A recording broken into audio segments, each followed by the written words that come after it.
The EFF is under fire for their comments which they made on the passing of Pravin Gordhan.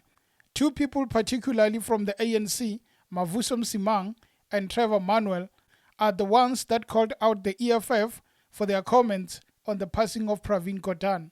Before we play the video, let us look at some of the comments that angered the ANC people coming from the statement of the EFF.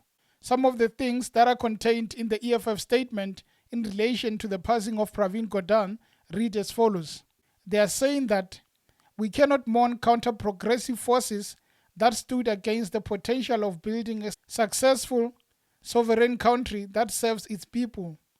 Instead, we are reminded of the wreckage he leaves behind, wreckage that has ravaged the lives of ordinary South Africans. The cabal was notorious for the prosecution of Mama Winnie Mandela, which was rejected by our people.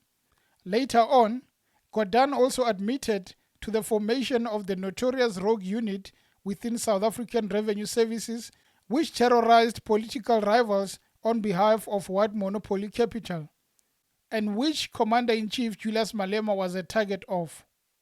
So basically, these are some of the points that angered the ANC members, the veterans, Mavuso Msimang and Trevor Manuel. They decided to fire back at the EFF for the statement which they are labeling very insensitive coming from the economic freedom fighters. The next video is the ANC people firing back at the EFF statement. Please watch. Thank you very much. That statement from the EFF, was it just a statement of irony? Because greed and corruption defines what the EFF leadership is about. The problem that they've had with Pravin Gordhan and everybody at SARS is that SARS has to go after tobacco smugglers. Now, don't ask me why EFF is so attached to tobacco smugglers and whether some of the leaders live in the yards of tobacco smugglers. Don't ask me any of that. But there's a fundamental problem with a party that will not disclose who funds it and to what extent, in spite of legislative requirements, of a party that wants to participate in taking decisions that impact on the lives of all people. They have major rallies that have all kinds of gadgetry, rising stages for the one who defines himself as commander-in-chief, hasn't commanded anything, but he calls himself that.